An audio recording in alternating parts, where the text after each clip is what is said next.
Welcome to the Vietnam Veterans of America's 17th National Convention Awards Banquet. Your hosts this evening are two men that have been described as the VVA's version of Abbott and Costello, Frick and Frack, and more accurately, Yogi and Boo Boo. Please welcome the arts editor and senior writer of the VVA veteran, Mark Leapson, and VVA's meeting director, that's the guy in charge of the convention, Wes Guidry.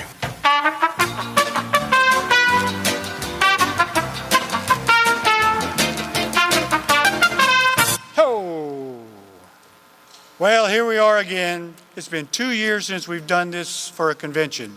A lot of things have happened. You published a book, right? You are correct, sir. It's What So Proudly We Hailed, Francis Scott Key, A Life, the biography of the guy who wrote the Star-Spangled Banner. And you're working on another book. I am. It's a biography of Barry Sadler. You guys remember him, the Battle of the Green Berets guy? And you returned to the radio, right? Yes, I do a Sunday night radio show. You know, I always thought I could be a good DJ. You play the classics, right? Yeah, but the classics you're talking about are Beethoven, Bach, and Brahms. I'm talking about the Beatles, the Byrds, and Elvis. Are you kidding? You think the king of rock and roll is Lyle Lovett. I like Lyle. I think I should be an author. You? Well, wait a minute, hold on. One thing, there's a problem with that, Wes, because you write like you talk. But I wrote a script. What was wrong with it? What's wrong with it? Bob, could you show the people the original script, please? Oh. Okay, I'll stick to radio. And I'll stick to writing. You know, everybody, VVA is different than all other VSOs in many ways. You know this. One of them is our annual awards banquet. We've been recognizing Vietnam veterans and others in the arts, sciences, and public service every year since the third National Convention in Washington in 1987. And we continue that tradition tonight, thanks to the support of the leaders and the members, you, of the best veterans organization on the planet.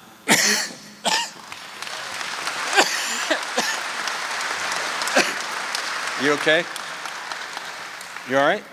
Why don't you get a drink? A drink. Okay. No, not that kind of drink. No? No, yeah. Water. Water, okay. Party pooper.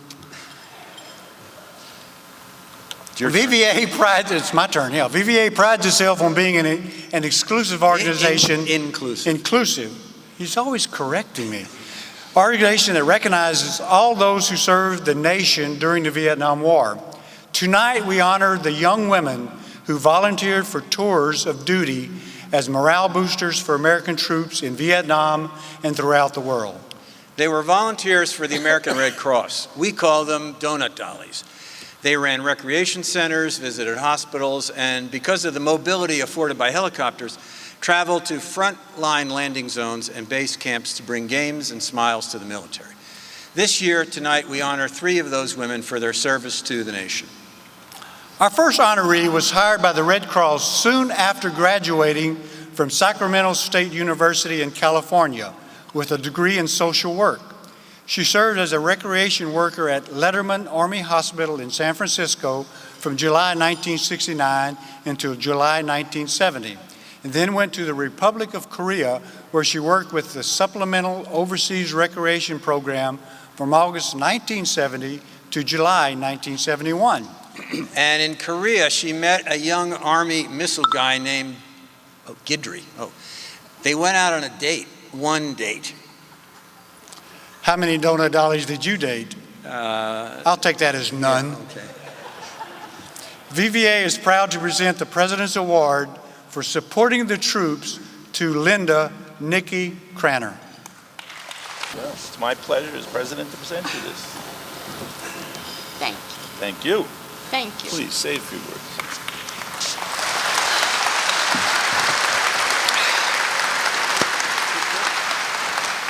First of all, I think I saw them looking at this little prompter which had these little cues.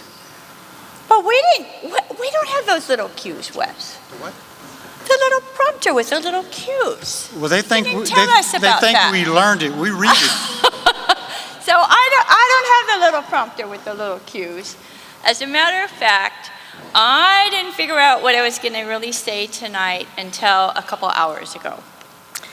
Because quite honestly, every time I thought about it, after Wes asked me to come, I got quite emotional.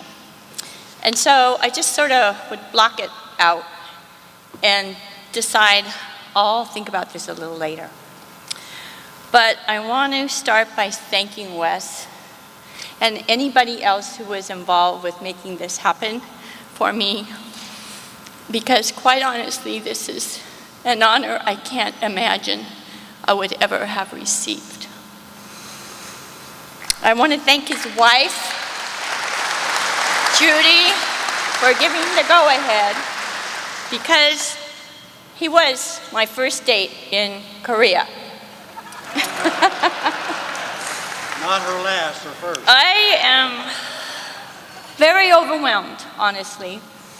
When my husband and I drove up a couple nights ago on this beautiful, warm, balmy night in Springfield, and all of you were outside with your great t-shirts and your vests and your hats, my heart started really pounding. And I thought to myself, what in the holy heck am I doing here? It's a total honor to be here with all of you. It's a total honor to be here with the other two donut dollies, Jeanne and Sam, who were the real brave girls who went to Vietnam. It's been my pleasure to meet them the last couple of days, and I feel that in itself has been a tremendous gift to me. I want to thank you first and foremost for your service to our country. I'm so glad I can't see all your faces, because I really would probably pass out right now. My first year at Letterman Hospital in San Francisco was the best job I ever had. I was 22 and was right out of college. I've never forgot the men I worked with. I've never forgot their courage and their bravery and their quest for recovery.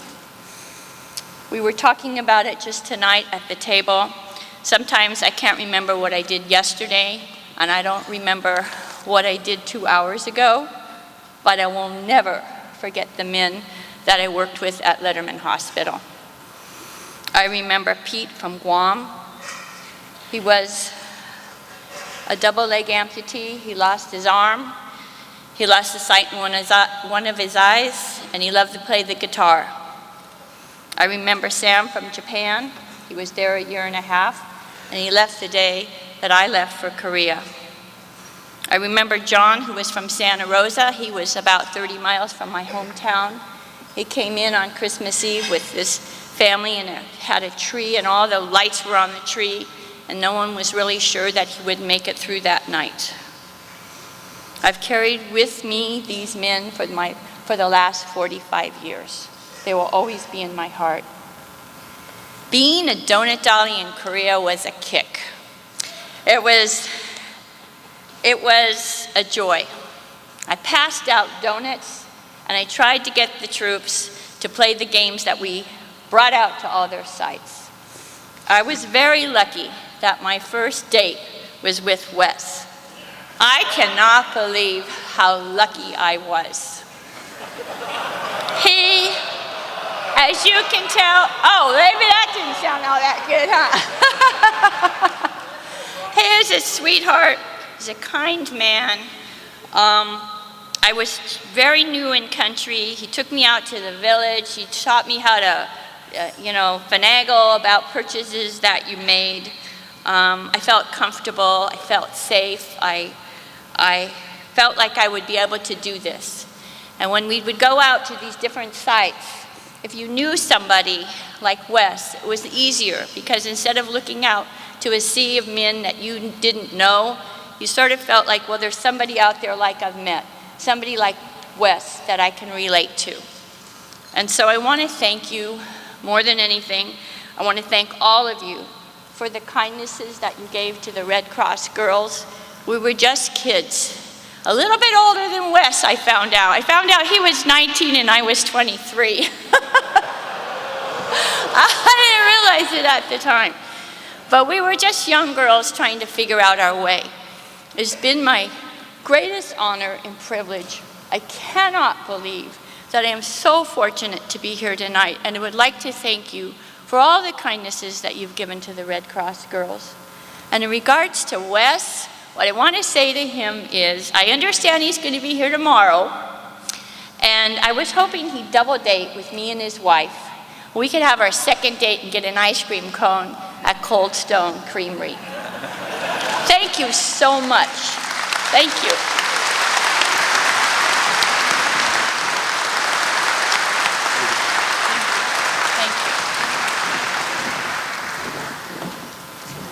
She doesn't remember, but I told her 45 years ago, I told her in 2015, let's meet in Springfield. She doesn't remember it. I did, I told her. Who's next? Me. The next honoree joined the American Red Cross Supplemental Recreation Activities, Donut Dollies is a lot easier, overseas program after graduating from the University of Wisconsin. She served as a donut dolly in Da Nang in Vietnam in 1968 and 69, and with the USO on Guam in 1969. Currently an adjunct professor of communications at Western Connecticut State University and Manhattanville College. She has been active in many veteran groups, including the Governor's Task Forces for Women Veterans in Connecticut. We proudly present the VVA President's Award for supporting the troops to Jeanne Sam Christie.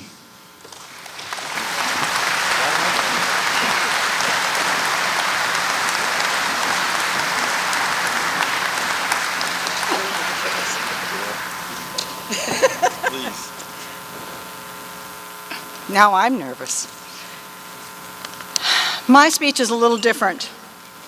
My direction is a little different, and I can't say anything about dating Wes.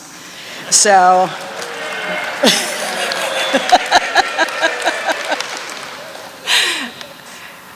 I first of all would like to thank you all for inviting us and for recognizing the Donut Dollies. It is really an honor to have come this far and have the VVA recognize us. I would like to break it into two different sections, and I wish I could see your faces, because I would like to thank the ladies first, the women of VVA.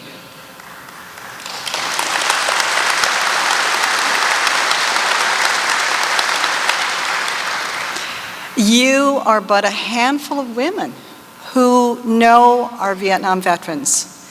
And you may be a Vietnam era or actual Vietnam person and veteran. And I've met a bunch of you this past weekend that have just expanded my whole knowledge of what you've done and where you've gone and what's ahead of you in life.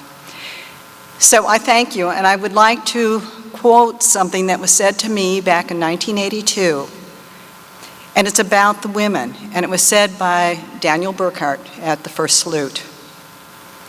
And I quote, "You are not a platoon. You are not a company. You're not a battalion. You're not a regiment. But you are an army of women who came to our relief when the going was tough." End quote. You heard the men's tales of woe and wisdom. You provided care regardless of rank. And you, all of you, represented their wives, their mothers, and their sweethearts back home. I thank you, and I am so proud to be your sister. To the men,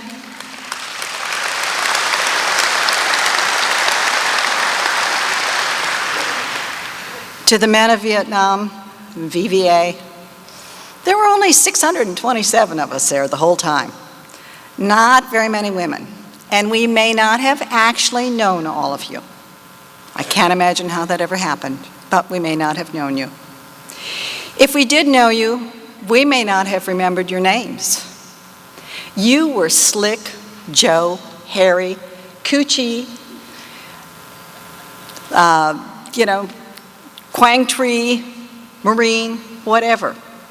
More often than not, you were Texas, you were New Orleans, you were New York, you were New Jersey, and you were California. We called you by your state names, but that didn't matter. You were the reason that we were there. And you are our boys. And you always will be.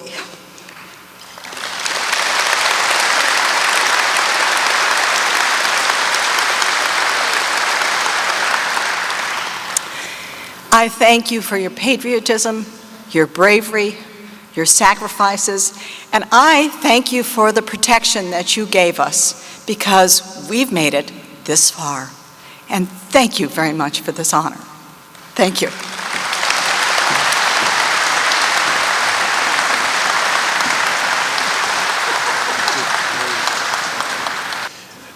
The next honoree was born in Norristown, Pennsylvania, and graduated as a theater major from Muskegon College in 1965.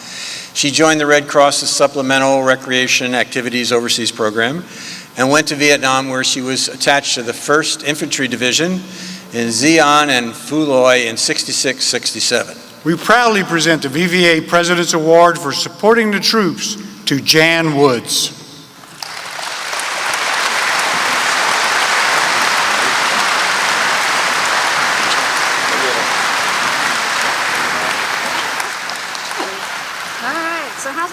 I haven't heard yet. We're doing good. It's been wonderful. I hate for it to all end. But anyway, back to Phoenix, Arizona tomorrow.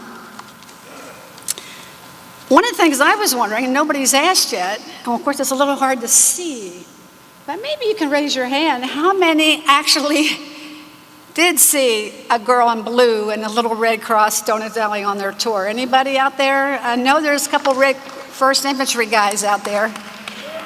Oh, good, yay! Yeah, well, I'm so honored. I mean, I can't even tell you. This is such a wonderful, it's an honor for me and my family to receive this award. And yeah, there were 627 of us that actually served the whole time between 65 and 72. And most of the time we operated either a rec center at a base camp, or in my case, I was mainly out in the field, and of course we would fly there with on a Huey or a Chinook helicopter. In November 66 to July 67, I served with 1st Infantry at several different bases, either at Zion, Lai Khe, or Phu Loy. For the next few minutes, I just thought it'd be fun to share some of the lighter moments. I mean, obviously we all have some rather sad, dark times over there. But I thought it'd be sort of interesting to hear about some of the lighter things that actually happened to me, and I'm sure some of the other Red Cross girls. Let's see, when we would take off by helicopter, a lot of times the generals would ask us to go with them. So one time, General Hollingsworth, who was known as Danger 79er, I believe, flew us out to a remote outpost. So when we landed, he wanted to know where Plug was. I thought this was sort of a strange name, but everybody's like, where's Plug? You know, looking around for Plug. Well, it turned out our program that day actually consisted of watching a brigadier general and a soldier spitting tobacco. That was the contest that we got to partake in. General Hollingsworth was one of the more unique gentlemen out there. On one of the other helicopter trips, we were flown up to the top of a mountain called Nui Ba Din. Some of you might be familiar with Black Virgin Mountain. Still there, actually. When I went back a few years ago, I was like, I've got to see Nui Ba Din. So we drove by. I was being escorted around the site when I saw the sergeant I was with all of a sudden just fall down to the ground. And he quickly said that we were taking fire and I should get down too. So the funny thing about the whole situation was nobody seemed too excited about it. Apparently, what I learned was the U.S. held the top part of the mountain and the VC held the bottom part. So occasionally they would have these sniper incidents. And then one of the more interesting experiences was when we were lifting off from an LZ, and I saw some men off in the distance. So one of the main things that our Red Cross instructors taught us back in Washington was no matter what, no matter where, no matter if you're sick, you smile, you wave, you do it. So there I am, I'm waving away at these men down in the woods. Well, the next thing, I'm sitting next to the door gunner, and I start to feel something hot on my bare leg. I'm like, what is going on? And well, here the door gunner was obviously shooting away at these not friendly VC. They didn't like my waving, apparently. So that was my lesson learned from that experience, which actually ended up getting me in trouble with some of the powers that be in Saigon. I happened to mention to a news correspondent that, that it was the goal of every Red Cross girl to get shot at. Well, never dreaming that Saigon, my bosses would hear about it. Well, they did. And I was called in on the carpet and told never to give another interview. So I couldn't give it. But that was, one of my many learning experiences. One of the many pluses about my tour in Vietnam was spending time with the different celebrities that would show up at Big Red One. Of course, there was every news media, every correspondent, every photographer would come through. The Bob Hope Show entertainers showed up. Hugh O'Brien came with a wonderful play that he showed for all the troops. Of course, Chris Noel, Colonel Maggie, who you may remember, that was Martha Ray, and one memorable visit from a movie star named Lana Turner. She and her entourage had to spend the night at our base because of some artillery fire that was going off. Except there wasn't any billeting for guests. So she ended up sleeping in my bed. But I don't think she got much sleep because the whole night long, all she kept doing was screaming, "Stop the boom booms, please stop the boom booms." So, and of course, I didn't sleep much either because I was afraid. We had some friendly little rats that lived in the rafters above our hooch there, and I was like, oh my God, the rats are gonna fall on Lana Turner, what am I gonna do? So, luckily that at least didn't happen. After my tour was up, I decided I had to go back to the war, and I wanted to go as a photojournalist. So I went to school in New York and learned all about how to shoot my Nikon that I couldn't even load film in because it was so complicated. And was going to go back, all set to go back. And then I ended up meeting a helicopter pilot that I had known in Phu Loy, and lo and behold, we ended up getting married and having 2 kids, so my life obviously changed. So I didn't get to go back during the war. I have attended a lot of the reunions, some of the GI dances that were in Vietnam, or in Washington, D.C. And, we would also, one of the things that I really loved about the dances was we would sing, "We'll All Go Down Together." Does anybody remember that from Billy Joel? And probably one of the most memorable thing about the reunions was all of us would get together and hold hands and hug and sing that song. So there's been some wonderful things since that. And this certainly is up there, way at the top of the list, this wonderful reunion. Several of the DDs have written books about their many experiences. So I started to think, well, I have some interesting stories. Maybe, I'll write one. But I'd forgotten so much. So I thought, well, I've got to go back, and sort of refresh my memory. So there were some GIs going back to Vietnam some years ago, and I tagged along, which was a little interesting because as we're getting off the plane, greeting us was a soldier in an NVA uniform. So that wasn't a real good feeling right to start off the trip. But the rest of the trip turned out really well, except when I got Ho Chi Minh's revenge in Hue. That wasn't too good. And I'm sure somebody's had that before. Horrible. And also, when we went to Cu Chi Tunnels, there was a tour guide that I will never, ever, ever forget. Young girl, obviously would never even been born during the war, but she obviously hated Americans because she was probably the ugliest person I have ever met in my life. But anyway, I was glad to leave Coochie for that reason. So I decided after my trip there and a lot of soul searching, I decided I didn't really need to write the book. I'd sort of made my peace with Vietnam by going back there. The men I met, all of you in Vietnam, some of you, were absolutely amazing. You know, besides being brave, very brave, you were also polite, funny, loving, especially to their pet monkeys, or some of them actually adopted little orphan children, and very inquisitive. I mean, they would ask more questions than you can even imagine.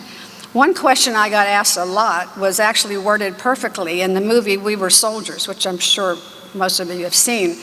Lieutenant Colonel Moore says, "You got a death wish, Galloway?" And Joe says, "No, sir." "Well, then why are you here?" And Joe says, "I knew these boys would be here, sir. And that's why I went, because of you." Thank you.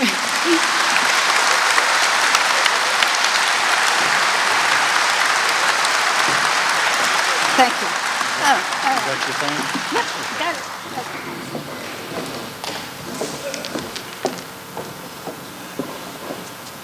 I dated Wes Guidry in Vietnam. No, sorry. What? I can't hear what you said. Okay, we're going to go off script here. Bob, can you put that, the caption picture that I forgot? Now, Nikki sent me this. She's hanging some decoration. Look at that guy. What is he thinking? Here's what I think he's thinking.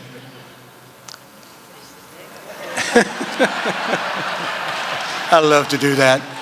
Okay, back to the script. Well, the script says, speaking of donuts. Okay, go ahead. All right. Speaking of donuts, our next award recipient is the chairman of the board of Mellow Cream Donuts International right here in Springfield. In 1965, one of Mellow Cream's employees, a baker, was drafted into the Army and sent to Vietnam. He wrote back home to say how much he missed the donuts. His mother called Mellow Cream and asked if they would ship donuts to her son. And I saw the headline in the Illinois State Journal put it, "Donut Airlift Set for Servicemen." That's right. The company, then known as Mellow Cream's Secret Formula Donuts, responded by packing up a few boxes of glazed and a baker's hat, sending them to Vietnam.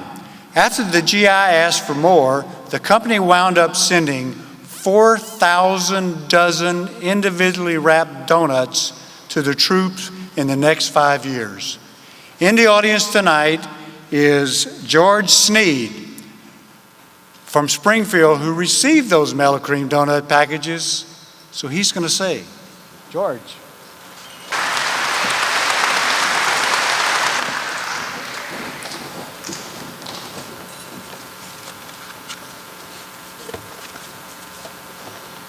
Good evening. My name is George Snead. In 1966, my uncle provided me a 1-year, all-expense-paid vacation to a tropical paradise called South Vietnam. I was somewhat suspicious when I was given a one-way standby ticket. Upon arriving, I found the tropical paradise took my breath away. It was over 110 degrees Fahrenheit, and I felt like I had an elephant standing on my chest. The very first night the very first night at my B&B, the locals provided me with a fireworks show like I had never before experienced. The B&B staff said I would normally have my own fireworks to set off, but since I was a newbie and not yet at my primary resort, I should use my mattress as a cover to protect me from insects and other fragments that may come my way. Finally, I arrived at my resort and got into the normal everyday trappings. Even though the resort provided all kinds of entertainment and excitement, I soon became homesick. I missed my family, my friends, and my sweetheart. Every day I would go to the post office to see if I had received any mail. One day I was very surprised to find I had received a package from my sweetheart. Upon opening the package, I found it contained a dozen glazed donuts and a letter. The letter stated that a local company, Mellow Cream Donuts, had a program where, for $1 a month, they would ship me a dozen donuts. $1 was a lot of money for my sweetheart, as she only made 50 cents an hour at her job. However, she managed to come through, and I received a dozen donuts every month thereafter. After I finished reading the letter, I decided to try one of the donuts. Although it was a week old, it was delicious.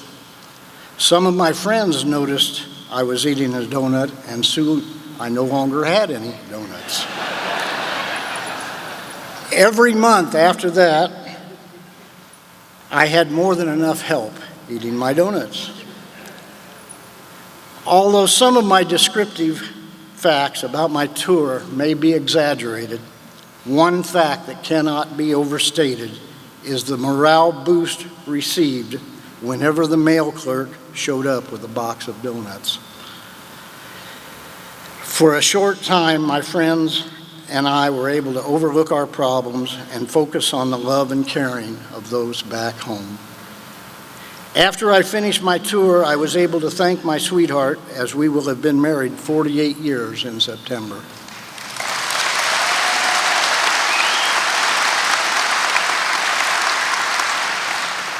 However, until now, I have not been able to thank Mellow Cream Donuts. Their generosity and patriotism provided joy and enlightenment to me and many of my friends. For this and all they did for others who shared my experience, I wish to express my deepest gratitude and thanks. God bless you all.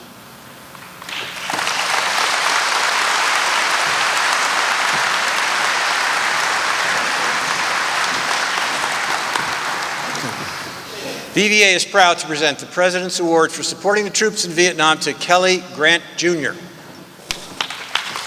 on, get in the picture.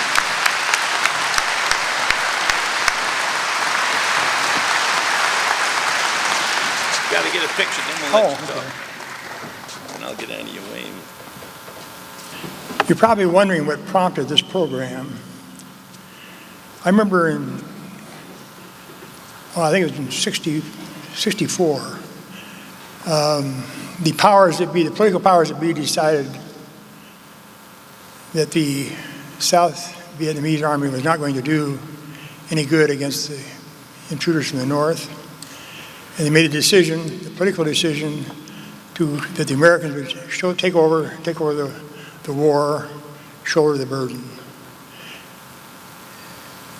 Flash ahead to 66. When the donuts were requested from a donut-hungry soldier over in Korea. He reported that they were 6 days old when he got them, and they were delicious. And that's all I needed to hear. You know, when the draft started and the pressure was on to recruit as many people as possible and send them over and get them ready for this new war, regardless of what you thought about it, the people, when they were called upon, most of them stepped up. But you know, there were some that didn't, and some of them that didn't like it. And they started demonstrations. It started in the universities, and pretty soon it spread, and there were some very, very large demonstrations all across the country. And the media was all over that. And I kept thinking, this doesn't feel right. But then they started turning on the military personnel, the military establishment, all the people in it. And all of a sudden it felt really wrong, because these people were there at the invitation and the insistence of their government. And it was in the American tradition that when your government needs you and they call you, that you do go serve to the extent of your capability.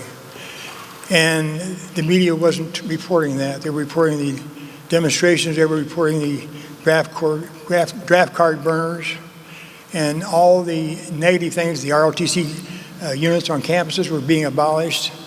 And to me, this was just entirely wrong. And feeling that, when I found out that donuts could go over to Vietnam and actually be not only edible but enjoyed, it immediately gave inspiration for an idea, and that's what launched this program. He mentioned $1. The deal where the $1 paid the postage, or almost all of it. With a little letter. I think the initial postage was like 79 cents. And that would ship up to a 5-pound package clear to San Francisco APO. And then it would go on to NAM on a space available basis. Well, that was pretty darn good, because it turned out that people could receive donuts that left Springfield on a Tuesday, and by the following Tuesday or Wednesday, they could have them over there. And it was just a thrill to, actually, the community. The reason for the $1 thing was when people would come in and we would give them a shipping label, and they would put their name on the return address so the person receiving it would know who sent it. And of course, they'd fill out the rest of it so they'd know where they were to go. The post office in Springfield was absolutely wonderful. They told us that if we get it out there by 3:30 in the afternoon, they would have it gone on the next shipment out. So time was of the essence. So we'd always make the product in the morning. We would package it individually, put them in the shipping packages, and take them out there. They said don't send more than 100 dozen at a time, because 100 boxes at a time, because if we do that, it's going to jam up the system and it's going to make stuff arrive too late. So we started doing that, and the community participated in the larger Springfield community participated in a big major way. So over the 4 years we did it, the first shipment went out in January of '67, and the last one went out in the first part of '71. I don't remember the exact time, but during that period of time we sent out, like you said, over 4,000 dozen, something probably closer to 4,500 dozen actually. And it was just it was a thrill. We'd get letters back, and the appreciation was just overwhelming. But the main thing was, it was the community's chance to say, we support you, we appreciate you, we respect you, and we want you to know it. And that's what the program is all about. I share this with people at my table tonight. You can't see it from there, of course, but it's a photograph, kind of in rough shape now. There are 7 young Army lads here. In the middle of them, one's holding a box of Mellow Cream donuts, and a couple of them have got donuts poised, ready to take that first big bite. And on the back side, it says, Christmas Eve, 1968. Phu Vietnam. Eating them good old donuts from home. So I appreciate the award tonight, but I've been getting awards for this thing for many, many years. And it was a good program, and to this day, I want to say the same thing to you that we said to everyone when we sent the donuts out. We appreciate you, we respect you, we might even love a couple of you, and it's been my pleasure, and this recognition is much appreciated. So I salute you.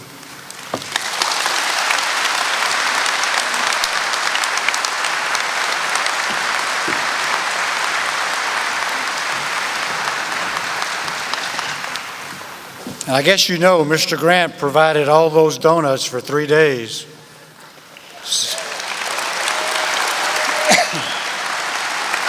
I only ate one. One an hour? No. Shut up. Our next award winner is an author and a playwright, but he is best known as the longtime chairman, CEO, and editor-in-chief of Parade magazine. In 1961, he dropped out of high school to join the U.S. Marine Corps. And so, I knew that was coming, and served for 4 years, including a tour of duty in the Vietnam War. Before he went to work at Parade, he was an investigative reporter whose work appeared in New York Magazine and the Associated Press. He then worked for Gannett Publications before starting at Parade in 1977. He worked there for 32 years. He has written 5 books, including his memoir, Meant to Be, and the Vietnam War-themed play, Almost Home, which had its debut in New York City in 2014. For many years, he has been an active advocate for literacy efforts, among other things, serving as a board member of the National Center for Family Literacy. He also was a presidentially appointed member of the U.S. National Commission on Libraries and Information Science. I'm reading it right. You do very well, very well. He is a recipient of the Literacy Volunteers of America's Star in Literacy Awards, the John H. Russell Leadership Award from the Marine Corps University Foundation, and the Marine for Life Award and Horatio Alger Award. Vietnam Veterans of America proudly presents our 2015 Excellence in the Arts Award to Walter Anderson. Hey, congratulations.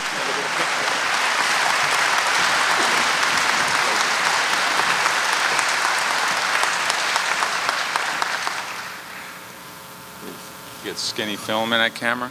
No. Standing next to me, you're all right. You know, after hearing an introduction, I feel like the President of the United States with this, but it's not giving me any example. It just says Walter Anderson accepts, and you can't read that. When I hear an introduction like that, I can't wait to hear what I got to say. You know, the challenge with something like that is that I actually remember how it all started.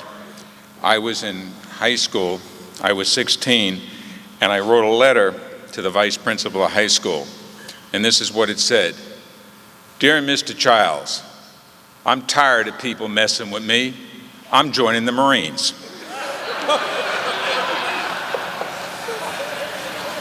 He laughed too. So there I was, 39 Whitehall Street, and because my name is Anderson, front of the line, this young Lance Corporal gives me the papers and says, give these to the drill instructor when you get to Paris Island. We ended up getting on a train, changed cars and changed trains in Washington, and ended up at a place called Yemassee, South Carolina. And I looked up on the platform, and there stood this tall, lanky fellow with stripes in his arms and a Smokey the Bear hat. And wanting to be helpful, I said, hey, Mac, these for you? His name was not Mac. He was able to explain that to me and to all the other recruits so clearly we all understood. Later that evening, he also explained to us that he was our mother, in a manner of speaking. So from that day forward, I always thought about my mother having these big, hairy arms.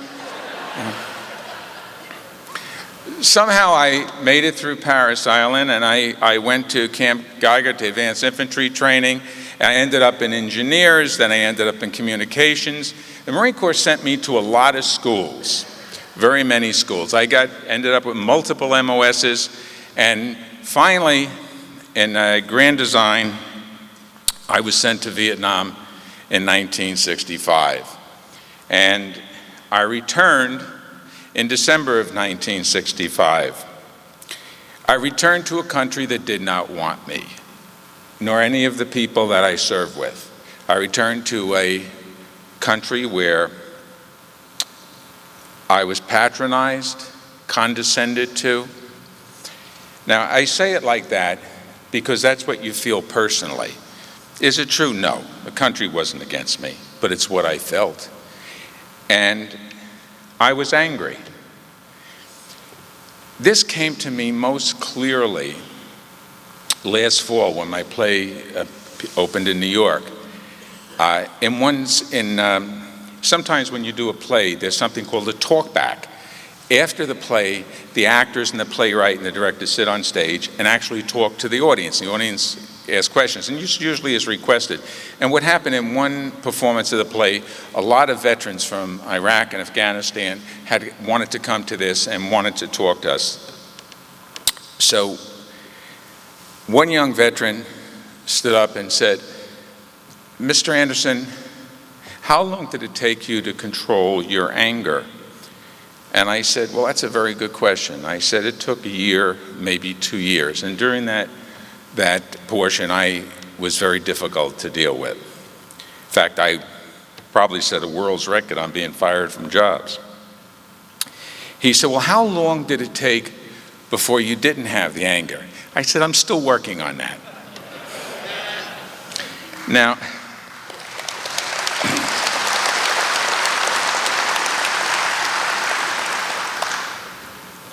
you understand that when you have anger, you have a choice. You can displace it and do something hostile or destructive, which is what I did for that first year, or you can sublimate it into something creative. All creative acts are inspired by anger, frustration. There was a point during that first year, and it's one of the most shameful moments of my life. There was a moment where I said, well, maybe I shouldn't tell anyone that I was a Marine who served in Vietnam. It was only a moment, and it passed, but it steeled me. I got an even deeper anger. It went beyond anger, and I said, I will never deny that I was a Vietnam veteran. In fact, as I was fortunate enough to have success in my life, I and other Vietnam veterans like myself who were successful went out of their way to also always be introduced as a Vietnam veteran. It helped create the Vietnam Veterans Leadership Program, which some of you may have benefited from or heard from. I hope so.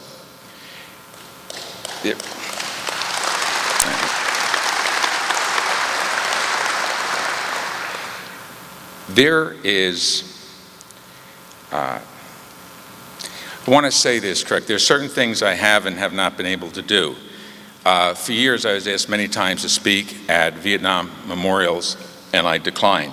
Until about 8 years ago, a fellow named Tommy Lyons from Boston asked me to speak at the South Boston Memorial, which I believe is the first or one of the first Vietnam memorials. And I didn't want to do it, but another friend of mine persuaded me to do it. And when I went there, I finally felt home, that I was welcome home, that I was among people. And I guess what I'm trying to say, it's what I feel now with you in a room. So when someone reads my resume or hears of the different things that I do, it's important to understand that it started many years ago. And what impresses me so much about the VVA is you don't forget. And I really want to be clear about this. You don't allow young veterans today to experience what probably each and every one of you in this room experienced. And for that, I salute you.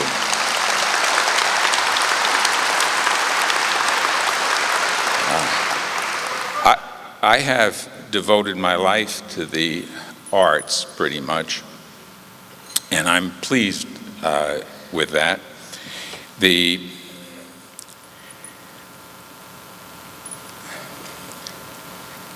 I have never been far from Vietnam veterans, and Vietnam veterans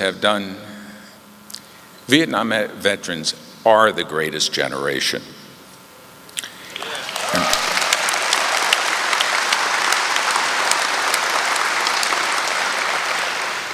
We answered a call to our country. We served when it was most difficult, and when it was most difficult coming home.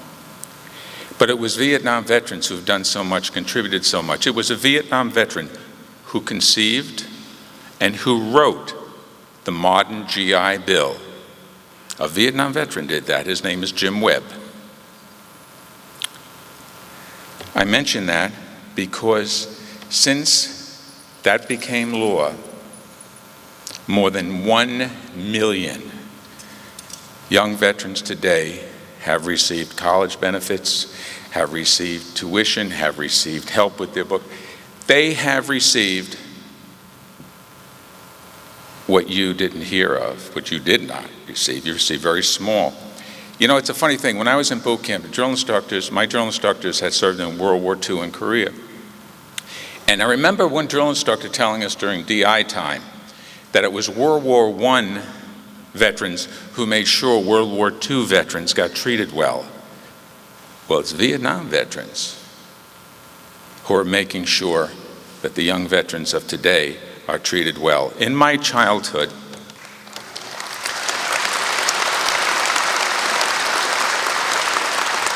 and this is really true, and you know it, that in my childhood I had a great teacher, and her name was Ilsa Williams, and she pretty much saved my life and where I grew up. And as an adult, my mentor, my teacher, is Elie Wiesel, who's been my mentor for over 30 years. And the great lesson that I learned from Elie Wiesel is this: I never know what another human being thinks or feels or means. I only know what they do, and they are their behavior. You are what you do, and what you do is noble. Destiny is not something you wait for. Destiny is not something that happens to you. Destiny is a choice. You have chosen to be here, to act as you are, and I'm honored to be among you. Thank you.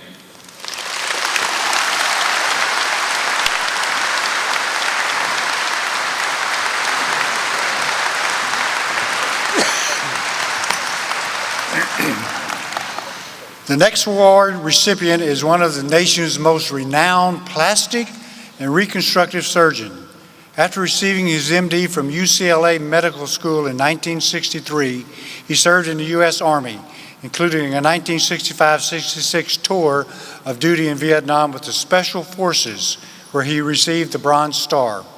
The former director of the American Board of Plastic Surgery, he was chief of Division of Plastic and Reconstructive Surgery at West Los Angeles VA Medical Center from 1973 till 2006, and chief of plastic surgery at UCLA for the past 9 years. He has maintained an active research laboratory at the VA that is currently focused on the creation of new bone. He also is chief surgeon of Operation Mend, a pioneering partnership between the Brooke Army Medical Center, a leading burn and rehabilitation center in San Antonio, and the UCLA Health System. Operation Mend addresses the comprehensive needs of returning service personnel who have suffered severely disfiguring facial wounds in Iraq and Afghanistan. He performs reconstructive plastic surgery for Operation Mend patients, and he has been very involved in efforts to raise the money to fund these extensive and expensive surgeries. Since 2007, he and his team have performed 230 such surgeries free of charge, including all travel and living expenses. His book, The Surgical Reconstruction of War, documents the progress of 11 different soldiers and Marines, telling their stories through personal interviews, photographs, and diagrams. All proceeds from book sales go to his continuing work. Vietnam Veterans of America proudly and humbly presents the 2015 Excellence in the Science Award to Dr. Timothy Miller.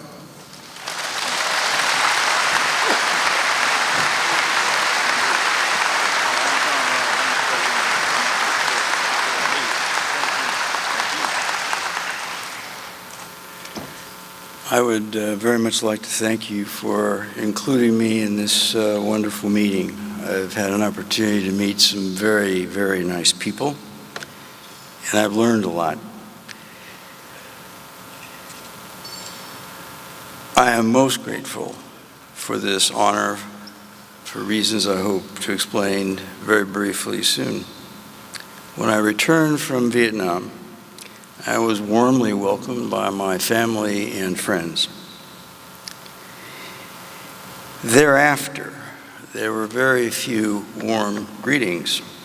6 days after I left Saigon, I began my surgical residency in general and thoracic surgery at UCLA.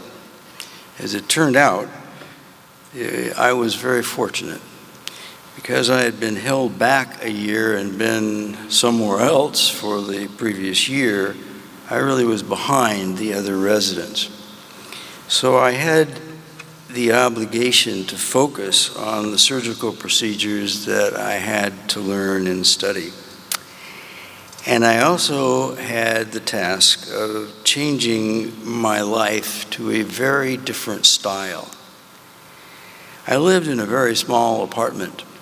I have seen closets that are larger. I found myself checking the door and the two windows, although I never really figured out why, because I was on the third floor. I had trouble sleeping, and I began running at nighttime. This was 1966, when running was not as popular as it became. I was stopped by the police. The officer asked me what I was doing, and I said, running. He said, at this hour? It was 2 a.m. I said I had a little trouble sleeping. I just got back from Vietnam. The tone of his voice changed very, very quickly. He said, I don't know about this Vietnam stuff. I want to keep an eye on you. And I don't want to see you around here again. I then said, well, sir, I'm sorry, I live right there. He said, I knew I was going to have trouble with a guy like you. And that was my first introduction to the welcoming that we had when we came back. As the days and weeks went on, I soon learned that there were no congratulations, not even so much as an acknowledgement that we had served. And I learned that a lot of people held me, let's put it gracefully, in relatively low esteem. To this day, although I can offer some theories, I will never be able to explain this. In 2007, the dean of UCLA Medical School called me, and he said, would you like to operate on a badly scarred Marine injured in an IED? I said, how about tomorrow? Well, it took place 2 or 3 weeks later, and Operation Mend began and was supported totally by private donations. We worked closely with Brooke Army Hospital, taking the burned patients and reconstructing them for the past 8 years.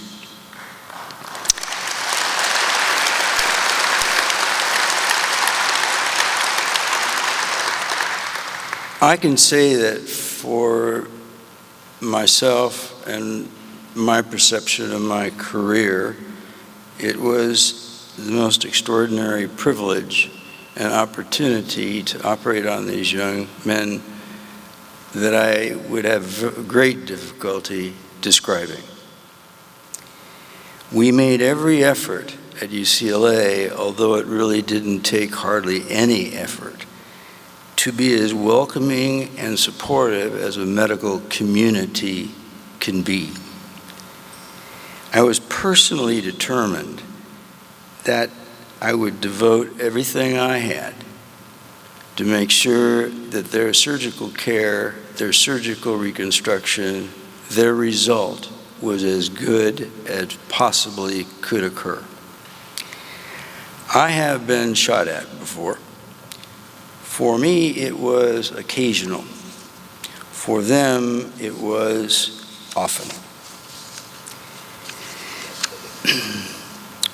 One of the most meaningful comments that I heard from one of my patients was from Staff Sergeant Octavio Sanchez, Marine Corps, a great man. He had no nose. The majority of his lower lip was gone. And it took a long time to reconstruct him, but when we were done, he said something to me I will never forget. He said, Dr. Miller, I want to thank you, but you allowed me or you took away, I should say, the stares. I can take my son to a soccer game and nobody looks at me.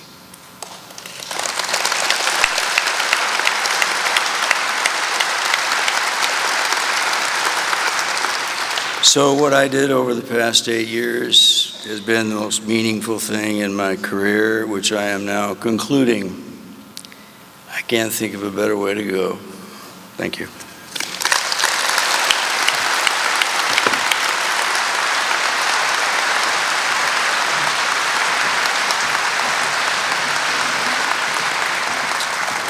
Wow. Okay. Our final award recipient tonight recently retired from the National Park Service, a longtime VVA member of Silver Spring, Maryland, Chapter 641, who was severely wounded in the Vietnam War. We recognize him tonight for the pioneering work he has done as the head of the Vietnam Veterans Memorial Collection. That's the collection of material that has been left at the Vietnam Veterans Memorial, the wall, in Washington, D.C., and carefully collected, archived, and stored. He began working at the National Park Service part-time in the late 1980s as a museum technician. That was when the Park Service was just beginning to realize the importance of what was being left at the wall. He went on to become the collection's most dedicated advocate. Through his vision and his tireless work, that collection now contains some 400,000 objects. He was the first person to realize the importance of what was being left at the wall. And he went on to become the collection's most dedicated advocate. As VVA President John Rowan said, every Vietnam veteran owes him a debt for that, and we are proud to recognize that. Vietnam Veterans of America presents the 2015 Lifetime Achievement Award for Public Service to Duery Felton.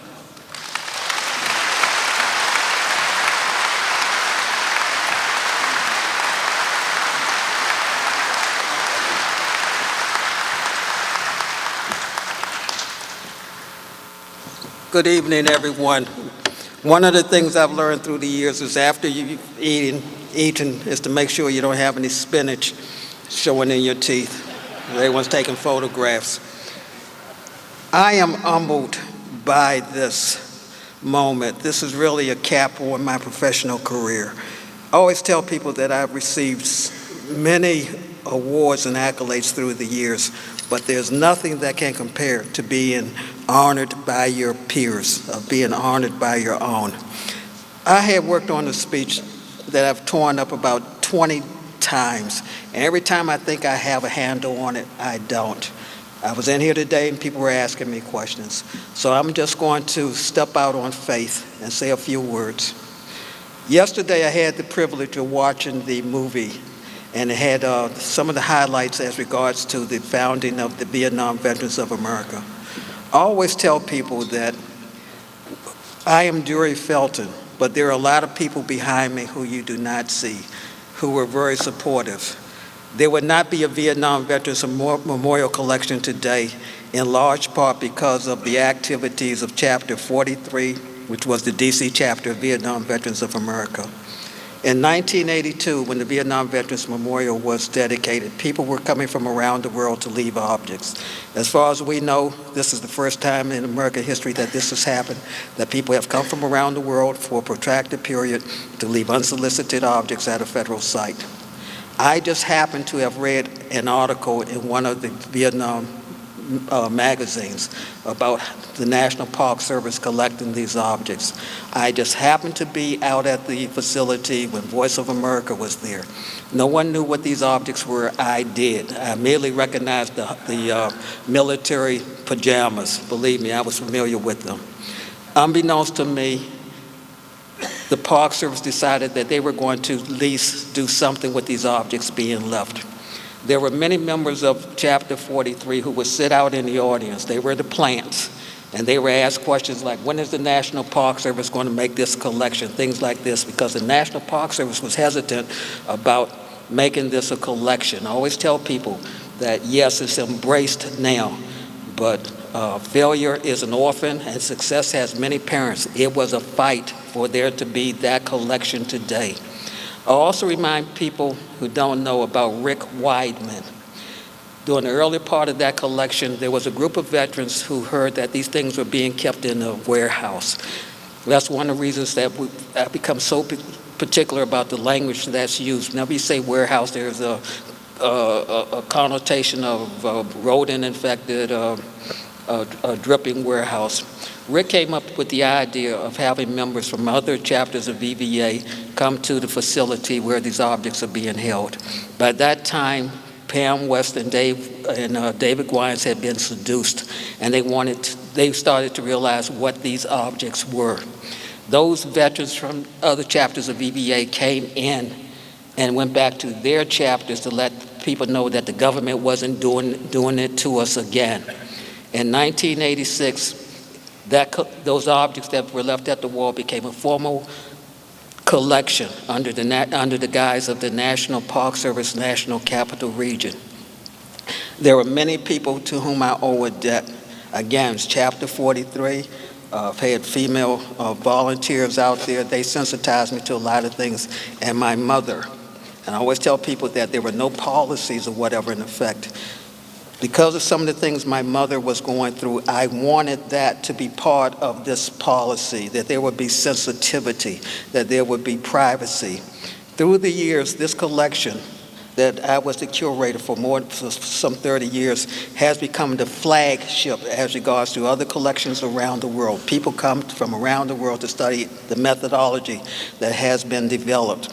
We have a working relationship with Ground Zero, Shanksville Flight 93, Oklahoma Bomb Blast, Boston Marathon Blast, other museum organizations.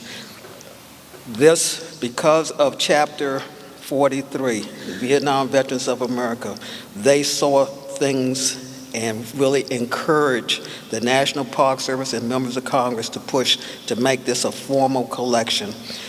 So whenever all you Vietnam Veterans of America, especially members and associates of Vietnam Veterans of America, and you see that wall and you see the objects that are being left and being collected by the National Park Service, I want you to remember that Chapter 43, Vietnam Veterans of America, had a lot to do with persuading the National Park Service to make this a legitimate collection. Again, there are a lot of people who are not present, a lot of people who helped me be what I am, who worked behind the scenes. I was just the inside person. So I want to thank them, but I also want to thank you all for this award. Again, this is given by my peers, so I really do appreciate this. And I want to say thank you. God bless you all.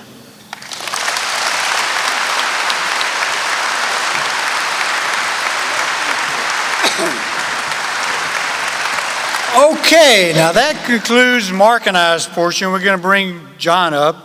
So let's get our stuff out of here. Okay, John, we're gone.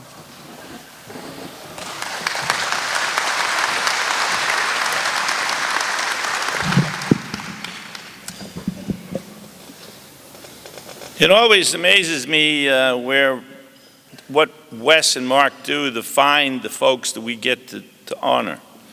Now, some of the folks like Duery we've known for a long time, but the doctor and the ladies, they're a whole other story. And it's fascinating. The only complaint I got about the whole thing is Wes finally gets somebody to give away free donuts just when I'm on a diet and I can't eat any. I mean, that's just not fair. Not fair at all. That's a great story, the donut story. I mean, not only the fact of a company that would do that, but the community that got behind them. I had a mini version of that. My mother worked for Schraff's. Some of you may not know what Schraff's was, but it was a fairly large restaurant and candy and cake and ice cream company in New York, based in New York and in other places. And she had worked there for many, many years. So when I went into service, I got care packages, but my care packages were candy. Hard candy, so at least it would make it the hot, God knows how long it would take for something to get sent overseas. And of course, when those things came through, anybody who got packages became instant friends. You know, all kinds of people wanted to know when you were getting the next package in. The best, though, is a friend of mine named Provenzano who came from South Philly, and his mother kept sending him all kinds of salami. They got a little ripe by the time they got over there, I'll tell you, but we didn't give a damn, we ate them anyway. Mr. Anderson's story and his taking his anger and putting into something useful, I really think to some extent is the story of VVA. If you go, we have a thing on the website that was in 1983, past 83, I guess it was 84, we were starting to build the New York City Memorial. We had a memorial commission, and we were starting to raise the money to build it as a follow-up to the wall in D.C.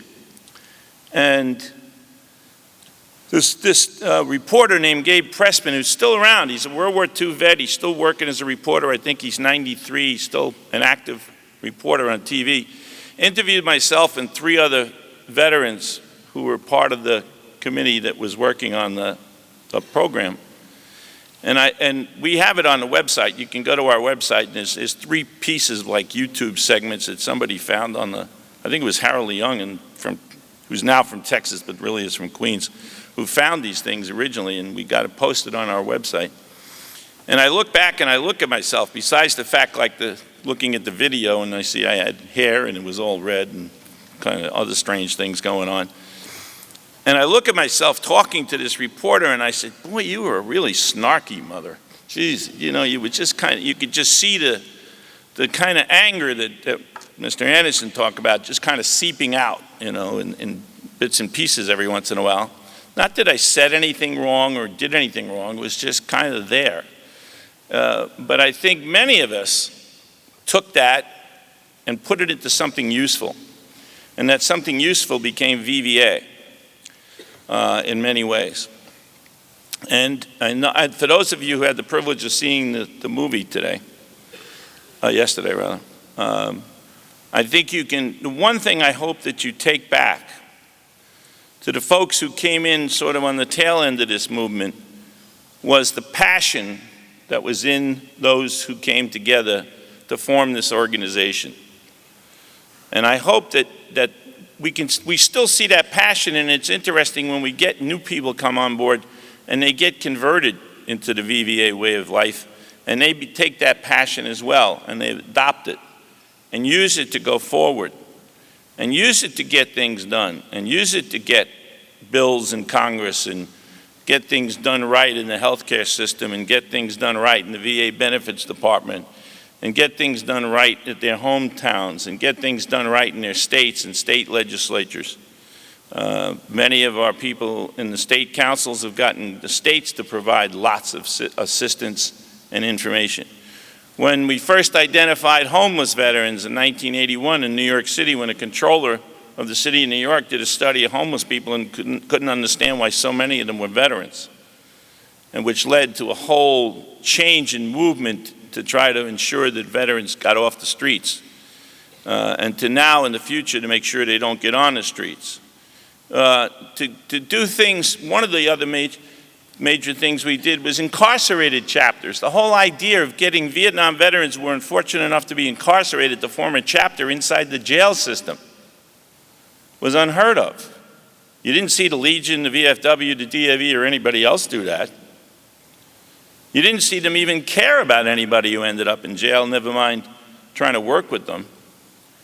And when we did that, what we found was interesting as well. Because not only did we deal with the folks who had been jailed, but we dealt with the jailers. And when we found out that we were able to put veterans together and not create riots, despite what the wardens felt, and the fact that the prison guards, who were themselves veterans, were able to work better with those prisoners who were veterans and cared about them more, made things a lot better as well. It was things like that that we've done as VVA over the years that have changed, I hope, the lives for veterans of our generation. But I think very clearly we've morphed into the next generation and are living up to our motto of never again will one generation of veterans abandon another. And as Warren said, now we have a GI Bill again, a real GI Bill. I mean, I never understood why the World War II GI Bill gave you tuition and expenses and books and housing and, and all of those wonderful things. And my GI Bill was $115 a month. And good luck to you when I started. And I think when I was done getting my master's degree, it got up to about, I don't know, $250. Really going to go wild there on that money. I was just lucky that I went to City University, which was still free at the time. And that's why we have a couple million Vietnam veterans living in California, because it was free. So we didn't take that. We took that anger and we took that basically disrespect that was given to us and turned it around and made it better for those who followed us. And, I still cringe a little bit when somebody says, thank you for your service. It's like, okay, when were you 40 years ago? Would have been nice. But I can't blame them because most of them are so young they weren't around 40 years ago. But at least when I talk to the younger veterans, it's very clear that they understand that it wasn't for us doing what we've been doing for the last number of years, this wonderful, support our troops movement and welcome everybody home and the new GI Bill and all of that stuff would never, ever have happened if it had not been for what Vietnam Veterans of America and the Vietnam veterans in this room and elsewhere around this country did for the last 35 years.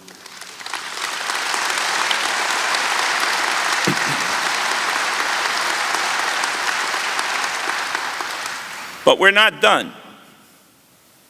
The old line was old soldiers fade away. I didn't know that meant the hair. I thought it was something else, but we'll take it. But we're not fading away. In fact, we're getting stronger. I mean, we had the cue cards up here at the beginning of the convention with the Vanna Whites up here with the 75,000 plus members that we now have in VVA, which is a significant jump from the 50,000 we had when I started here 10 years ago. And especially when you consider we probably lost anywhere from 5,000+ members in the intervening 10 years to Agent Orange and whatever. And we're still growing all the time. We may just be starting a new trend here to bringing everybody out home and coming back and getting them involved. All these retired Vietnam vets have to have something to do besides stare at the lawn. So, and do housework for the wives and whatever else they can think of, You need to get out of the house, guys and gals. Go find something to do with veterans. We need all the help we can get. So, and I really think it's interesting. As I say, the World War II GI Bill was a fabulous piece of legislation, probably the greatest piece of social legislation ever enacted anywhere in the world. To take those returning, everybody, if you study history and you look at prior to World War II, you had the rich and everybody else. Now we're starting to get back to that a little bit, but hopefully not. But that created the middle class overnight, created the suburbs overnight, created all kinds of other things, put those sons and daughters of immigrants, many of them, or the sons and daughters of the sharecroppers, or the sons and daughters of just the regular folk, sent them to college, which nobody wanted them there, by the way. When you look at the discussions of the post-World War II GI Bill, a lot of these academics were pontificating how horrible it was going to be when the unwashed masses showed up on their doorstep with waving a voucher that could get them into college. And then they went on and changed the world. So all those unwashed masses went on to create all the technological innovations that we saw in the 50s, 60s, 70s, and 80s, and still do to this day. But when we came along, all that changed. And I think that America's the poorer for it. Because I believe personally that many of my colleagues would have done great things if they had the education abilities and prospects that the World War II generation had. And the World War II generation, I don't know, I've kicked this around many times and discussed it with a lot of people over the years.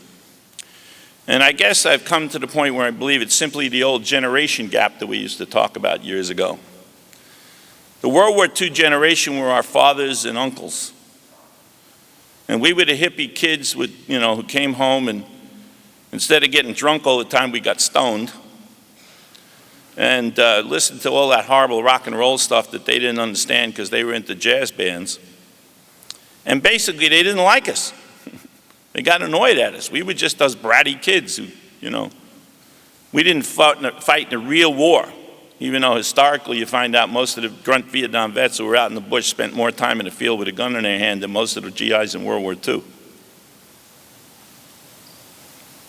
And it was a shame that that happened. But I can tell you from my experience in VVA, since I got involved in Chapter 32 in New York City in 1981, September 1981, we had our first meeting to the present day. I know that we will not allow that to happen again. We have not allowed that to happen again. And I think we can take, hopefully, that this next generation that we're going to nurture, which are more like our grandchildren and our children, quite honestly, will go on to do bigger and better things than even the World War II generation thought they did. And there's only one group to thank, and that's you. I have the privilege of standing up here and being the president and all of that, and it's a very interesting job, and I have a great time at it. And I've got a lot of help and a lot of support. There's a lot of staff around here. There's other members of the board. There's my other officers. We all take a piece of the pie, but the bottom line is it's you folks out there. It's when you go back to your chapters and your communities and you do the work that you do, and you greet them when they come off the planes, and you greet them in the schools, and you mentor them in the prisons, and you mentor them keeping them out of prison. Just think how different that concept is. So we went from worrying about the Vietnam veterans that ended up in jail, often for stupid reasons. Now we've gone fast forward to the next generation. We've said, we're not going to get them in jail. We're going to keep them out of jail. We're going to create diversion courts. We're going to mentor them, not as shrinks or counselors, it's just buddies, and make sure they don't go to jail in the first place. That's a radical change. And I tell you, I, for one, am very proud of VVA and very proud of you and what we've been able to do. And I just urge you, when you go home, take what you learn, take what you feel from this convention, bring it back home, raise the enthusiasm a little bit, get more members, get more involvement, and let's get the toxic exposure research bill passed this year. Thank you.